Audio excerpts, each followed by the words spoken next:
J'accueille maintenant Florence Gaillard qui a lu pour nous les journaux de ce vendredi. C'est la revue de presse nationale et internationale. On commence, évidemment, c'est l'unique sujet de toute façon, par le Brexit. C'est britannique. On est britannique ce matin ou pas. Enfin, en tout cas, le mot qui revient à la une de toute la presse britannique ce matin, c'est « out ». We are out, nous sommes dehors. Et d'abord avec cette une du Daily Mirror et ce visage d'enfant au regard finalement assez dur et déterminé, aux couleurs de l'Union Jack. L'Union Jack qui est donc le drapeau britannique, exit le drapeau européen bleu et jaune. Out, c'est également le titre de I, le magazine qui s'adresse à la jeunesse. Généralement, ça parle plutôt musique, culture, mode, tendance. Et là, ils ont fait une édition spéciale pour le référendum. Et le titre, c'est Out, mais c'est aussi le sous-titre. C'est un choc global, un choc qui secoue toute l'Europe. Autre titre, See You Later. See You Later, ça veut dire à bientôt, à plus tard en anglais. Et là, il faut un jeu de mots avec EU, l'Union européenne, c'est-à-dire bye bye l'Europe. On se reverra plus tard. Le Sun, ça n'est pas n'importe quel journal, puisque ça appartient au groupe de presse de Rupert Murdoch. Rupert Murdoch, l'Australo-Américain, qui depuis des années fait campagne contre l'Union européenne. Il y a une dizaine d'années, il était aussi pour la guerre en Irak avec les États-Unis. Une autre presse qui était également contre l'Union européenne, c'est le Daily Mail, We Are Out, et cette photo de Nigel Farage qui jubile.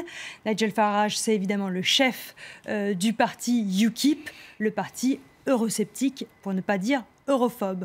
On le retrouve d'ailleurs, Nigel Farage, sur Twitter, avec ces mots « We've got our country back, thanks to all of you. Nous avons récupéré notre pays, merci à vous tous. Independence Day, c'est le jour de l'indépendance. » Un autre membre du UKIP qui jubile, c'est David Coburn. David Coburn, il est eurodéputé, parlementaire qui siège à Strasbourg, mais visiblement, il est content parce qu'il ne va plus y aller beaucoup à Strasbourg dans les années à venir. Alors le UKIP qui a donné des idées à d'autres partis politiques en Europe, notamment à Geert Wilders, le chef du parti d'extrême droite néerlandais, qui demande lui aussi un référendum dans son pays pour quitter l'Europe. Et devinez qui d'autre a réagi ? La famille Le Pen, qui du Brexit veut passer au Frexit. Il est désormais temps d'importer la démocratie dans notre pays.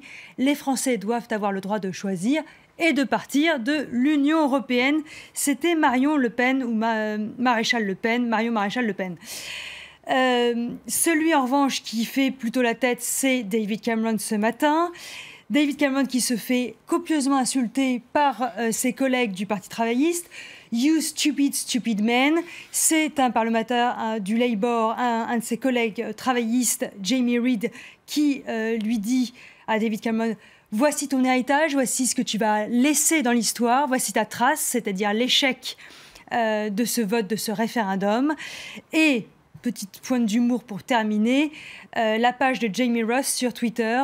Si jamais vous passez une mauvaise journée au travail, souvenez-vous que vous n'êtes pas David Cameron, l'homme qui a organisé un référendum dont l'issue n'a pas été exactement celle qu'il voulait.